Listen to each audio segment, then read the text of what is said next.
Assalamualaikum warahmatullahi wabarakatuh. Perkenalkan, nama saya Edi Setiawan. Ingin menjelaskan tentang pertemuan 10 wawasan Nusantara. Yang pertama itu ada pengertian wawasan Nusantara. Cara pandang dan sikap bangsa Indonesia mengenai diri dan lingkungannya yang didasarkan pada Pancasila dan Undang-Undang Dasar 1945 dengan mengutamakan persatuan dan kesatuan wilayah serta bangsa Indonesia dalam penyelenggaraan kehidupan masyarakat berbangsa dan bernegara.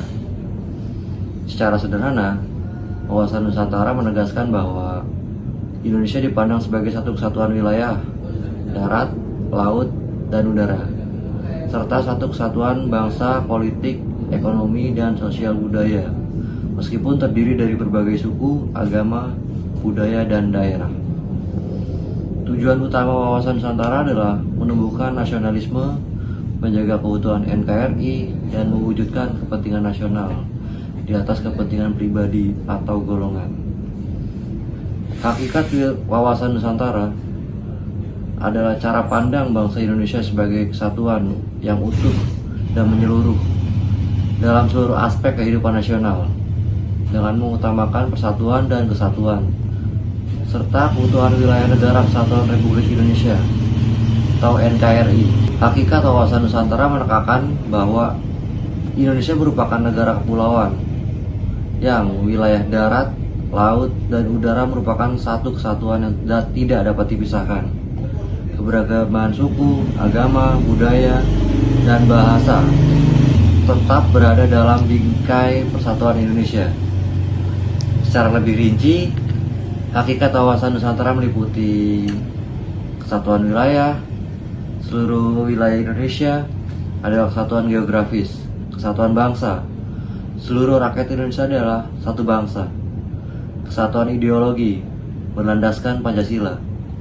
Kesatuan politik, ekonomi, sosial budaya, serta pertahanan dan keamanan.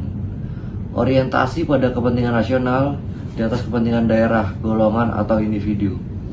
Dengan demikian, hakikat wawasan Nusantara adalah menjaga keutuhan NKRI dan memperkuat persatuan nasional dalam menghadapi berbagai tantangan, baik dari dalam maupun dari luar negeri. Kedudukan wawasan Nusantara adalah sebagai landasan visional atau pandangan ke depan dalam penyelenggaraan kehidupan bermasyarakat, berbangsa, dan bernegara di Indonesia. Secara lebih jelas, kedudukan wawasan Nusantara dapat dijelaskan sebagai berikut. Sebagai wawasan nasional bangsa Indonesia, wawasan Nusantara menjadi cara pandang dan sikap bangsa Indonesia terhadap diri dan lingkungannya dengan mengutamakan persatuan dan kesatuan nasional. Sebagai landasan visional dan pembangunan nasional, wawasan Nusantara menjadi pedoman dalam merencanakan, melaksanakan, dan mengendalikan pembangunan nasional di segala bidang agar tetap berorientasi pada kepentingan nasional. Yang ketiga, sebagai pedoman dan penyelenggara nasional, digunakan oleh pemerintah untuk seluruh penyelenggara negara dalam mengambil kebijakan, khususnya yang berkaitan dengan keutuhan wilayah dan persatuan bangsa, sebagai dasar pembentukan sikap dan perilaku warga negara, membentuk rasa cinta tanah air, nasionalisme, serta kesadaran akan pentingnya persatuan dalam keberagaman. Dengan demikian, kedudukan wawasan Nusantara sangatlah strategis karena menjadi acuan utama dalam menjaga keutuhan NKRI serta mewujudkan tujuan nasional sebagaimana tercantum dalam pembukuan UUD 1945. Fungsi wawasan Nusantara. Fungsinya antara lain sebagai berikut. Yang pertama, sebagai pedoman, motivasi, dan rambu-rambu. Menjadi acuan bagi penyelenggara negara dan masyarakat dalam bersikap, bertindak, dan mengambil keputusan demi kepentingan nasional. Yang kedua, sebagai alat pemersatu bangsa, memperkuat persatuan dan kesatuan bangsa Indonesia yang beragam suku, agama, budaya, dan bahasa. Yang ketiga, ada sebagai dasar penetapan kebijakan nasional, digunakan dalam perumusan kebijakan di bidang politik, ekonomi, sosial budaya, pertahanan, dan keamanan agar selaras dengan kepentingan nasional.